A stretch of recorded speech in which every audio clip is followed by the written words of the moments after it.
Hello and welcome to Bigg boss.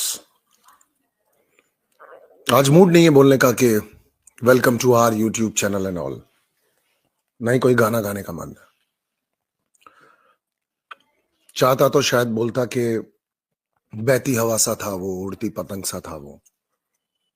था ही नहीं वो बहती हवा सा, था ही नहीं वो उड़ती पतंग सा।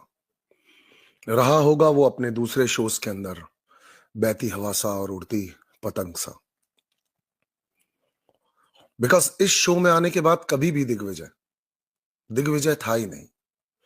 जिसके नाम में दिग्विजय है वो तो आया ही नहीं था शो के अंदर किसी भी तरीके से। किसके लिए शॉकिंग है ये? हम में से किसी के लिए भी शायद ये चीज शॉकिंग है ही नहीं। आपको, मुझको, हम सबको पता था ये होने वाला है। हम सबको पता था कि वोट बेस पर टॉप 5 ही नहीं, शायद टॉप 3 टॉप 2 तक जाने वाला लड़का एक ना एक दिन इसी तरह से बाहर निकलेगा। किसको पता होता है इतनी पॉलिटिक्स और इतनी प्रोसेस कौन कर रहा होता है? किसी को पता ही नहीं होता है। कौन कब किस समय बिग बॉस किस रीजन से किसको बाहर निकाल देंगे किसी को पता ही नहीं होता है। ठीक है, अभी सबके पास एक मुजरिम है, एक इंसान है जिसके सब लोग गले पड़ सकते हैं, पर उससे क्या होगा? कंटेंट निकलेगा थोड़ा बहुत। लोग अलग अलग तरीके से प्रोसेस करेंगे चीजों को कि श्रुतिका कैसे गलत थी, प्रोसेस करेंगे कि कैसे दिग्विजय बच सकता था। That's all. बट सीजन 18 के आने वाले पन्नों में दिग्विजय नहीं होगा। क्यों नहीं होगा दिग्विजय आने वाले पन्नों में? दिग्विजय इसीलिए नहीं होगा आने वाले पन्नों में क्योंकि कभी मेकर्स ने उसकी कहानी बनानी चाहिए ही नहीं थी। उसकी कहानी शायद इस घर में थी ही नहीं। अब यहां पर चाहे चुम ये फील करे कि वो रजत के ग्रुप में रहता तो ज्यादा अच्छा था, एटलीस्ट वो लोग फेवर तो करते। पता है प्रॉब्लम क्या है? If you guys believe me ना, तो कहीं ना कहीं पर, if you guys believe me, तो कहीं ना कहीं पर सब कुछ साफ तो दिख रहा होता है हमको, सब समझ में तो आ रहा होता है हमको। कंस्टेंट आज तक जितनी बार भी वोट्स हुए हैं, जितनी बार भी वोट्स हुए हैं, करण, शिल्पा, चुम, श्रुतिका, चाहे दिग्विजय भी उनके ग्रुप में था, तो कभी भी इनके वोट्स एक जैसे हो ही नहीं पाए। ये लोग अलग अलग लोगों को वोट करते हैं क्योंकि इन सबके भी अपने अपने ओपिनियंस हैं। चुम और करण की अगर वोट्स कॉमन हो भी जाएं तो नहीं।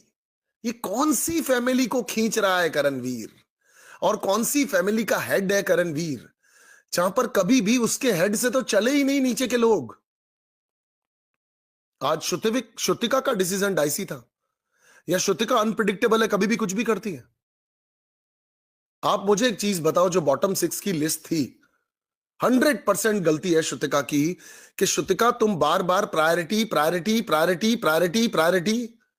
अरे एक लड़का जिसको भी 2 दिन पहले अपनी प्रायोरिटी बता रही थी, अगर उसको अपनी प्रायोरिटी लिस्ट में रख लेती तो तुमसे क्या गलती हो जाती? मेकर्स ने बताया नहीं था ना। मेकर्स ने बताया नहीं था कि ये बाहर निकालने की लिस्ट है, वरना वो गुद्दी पकड़ पकड़ के उन सब लोगों को रखती जिसको एक्चुअली उसको बाहर निकालना था। गेम तो मेकर्स ने श्रुतिका के साथ भी खेला ना, क्योंकि आपसे मुझसे हम सबसे ज्यादा बिग बॉस समझते हैं, सबसे ज्यादा बिग बॉस समझते हैं कि लोग किससे कितनी नफरत, कितना प्यार, कितना किसके बारे में सोचते हैं। मेकर्स को मालूम है। उन्होंने जान पूछ करके ये एक बहुत बड़े सा एक टास्क प्लान किया कि पत्तों पे आकर के डाइसी श्रुतिका, कभी अपने डिसीजन पर नहीं रहने वाली श्रुतिका।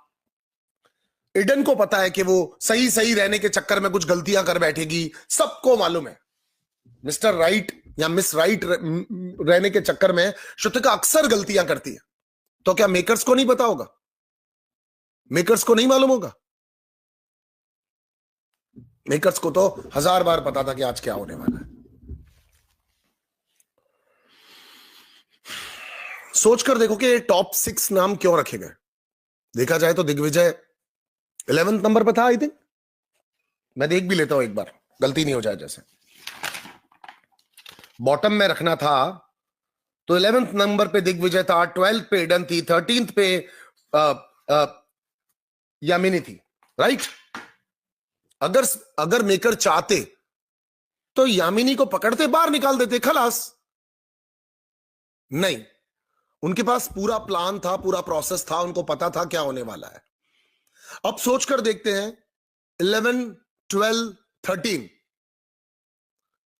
उन्होंने 6 लोगों को, एक सेकंड बाहर बोल, धीरे बोलो, मेरे को कंटिन्यू डिस्ट्रैक्ट हो रहा है, दिमाग खराब हो रहा है मेरा इस बात से। क्यों मेकर्स ने टॉप 6 लोगों को वहां पर खड़ा किया, बॉटम 6 लोगों को वहां पर खड़ा किया? आप सोचकर देखो अपने घर पे। गलती है श्रुतिका की, श्रुतिका ने गलती की, मैं मान गया। बिग बॉस को यामिनी नहीं निकालनी थी, मैं ये भी मान गया, अभी नहीं निकालनी थी यामिनी। लेकिन क्यों मेकर्स ने यहां पर 6 नाम निकाले? क्यों 6 नाम? 6 नाम क्यों? क्योंकि उन 6 नाम को अगर आप ढंग से देखने की कोशिश करते हो तो वो 6 नाम है यहां पर, तो बोलने में भी बहुत ज्यादा वो वैसे फील हो रहा है ना। 8 नंबर पर चाहत थी, 9 नंबर पर रजत, ओ सॉरी, 8 नंबर पर चाहत, 9 नंबर पर कशिश, 10 नंबर पर ईशा। मैं थोड़ा फंबल मार रहा हूं, मुझे गुस्सा आ रहा है, मुझे समझ में नहीं आ रहा है, इसलिए मैं ऐसा हो रहा हूं। 8 पर चाहत, 9 पर कशिश, 10 पर ईशा, 11 पर दिग्विजय, 12 पर एडन, 13 पर यामिनी। अब बड़ी आसानी से देखो कि इसमें विवियन एंड ग्रुप किसको वोट करता, सोचकर देखो किसको वोट करता विवियन एंड ग्रुप। अगर एडन को कहीं से भी आप कोशिश करो निकालने की तो एडन इस ग्रुप से नहीं निकल सकती थी। कहीं से भी यामिनी को, कशिश को, किसी को भी निकालने की कोशिश करो, ईशा को, कोई भी नहीं निकलेगा। हाली फेवर किए हुए लोग हैं ये, जो श्रुतिका के हेड में घूम भी रहे थे। जो रजत की टीम के 5 वोट, रजत की टीम के 5 वोट आने ही आने थे दिग्विजय के अगेंस्ट। विवियन एंड टीम के वोट आने ही आने थे दिग्विजय के अगेंस्ट। क्लियर था, कितना भी करने की कोशिश करो, दिग्विजय का नंबर अगर आ गया, घुस गया, तो दिग्विजय ही बाहर निकलेगा। लेकिन सारा का सारा ठीकरा फोड़ा गया किसके ऊपर? श्रुतिका के ऊपर। क्योंकि मेकर्स को पता था दिग्विजय बार बार लड़ रहा है, जस्टिस के लिए लड़ रहा है, गलत और सही के लिए लड़ रहा है, उसको जो गलत दिख रहा है वो उससे लड़ रहा है। सोचकर देखते हैं ना कि बार बार लोग यहां पर हमारे दिमाग में ये चीज सेट करने की कोशिश कर रहे हैं कि सोचकर आया था क्या करना है, सोचकर आया था क्या करना है। अरे कैसे सोचकर आया था? सोचकर विवियन के लिए आया था, अविनाश के लिए आया था, रजत के लिए भी सोचकर आया था। तो फिर रजत के साथ 3 दिन, 4 दिन, 5 दिन, 7 दिन रहने के बाद रजत से क्यों लड़ रहा था? अपने आप को कॉन्ट्रोडिक्टेड साबित करने के लिए, अपने आप को गलत साबित करने के लिए? नहीं नहीं, उसको लगा रजत और मेरी आइडियोलॉजी मैच नहीं हो रही है, उसने रजत को भी छोड़ा। अरे मां ने बोला था श्रुतिका के साथ रहने को, सलमान सर ने टोका था कि तू श्रुतिका के साथ डिसाइडेडली सोच के आया, तब तू उसके साथ बैठा है। पर उसके बावजूद भी उसने श्रुतिका को भी छोड़ा, क्योंकि उसको उसके अपनी आइडियोलॉजी से मैच होती भी नहीं लगी। एक लड़का जब इतना डेयर रखता है कि नॉमिनेशंस में क्या, किसी भी टास्क में क्या, किसी भी वीकेंड का वॉर में कंडक्ट किए हुए टास्क पर दिख रहा है कि किनको फेवर किया जा रहा है, पर उनको कॉल आउट कर रहा है, जो दोस्त है उनसे दोस्ती तोड़ रहा है।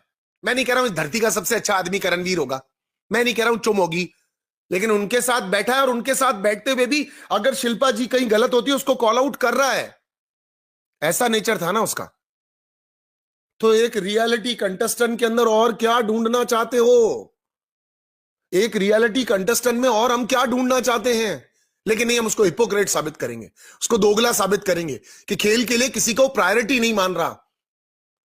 अरे क्यों किसी के पीछे अपने गेम को खराब कर देता, खुद का गेम खेलता ना। उसको लगा ठीक है, वो तो करण से भी लड़ रहा था कल कि तू गेम नहीं समझ रहा है यार, तेरे को समझ में नहीं आ रहा है। चुम चिल्ला चिल्ला के कह रही है कि कल वो मुझे कह रहा था श्रुतिका से छीन लेते हैं, नहीं बनने देते हैं उसको टाइम गॉड, तुम बन जाओ मैं बन जाता हूं। तो उसको तो गेम खेलना था ना ब्रो, ट्रॉफी जीतने आया था ना। Trophy trophy trophy trophy trophy उसके पीछे पड़े रहे। जैसे ही उसने ट्रॉफी से ध्यान हटाया, जैसे ही उसने ट्रॉफी से ध्यान हटाया, एक रिश्ता बना दिया, क्योंकि बिग बॉस ने उसके दिमाग में डाला रिश्ता रिश्ता रिश्ता रिश्ता रिश्ता। उसको लगा यहां पे सिर्फ रिश्तों का शो चल रहा है, यहां पर ईशा अविनाश का शो चल रहा है।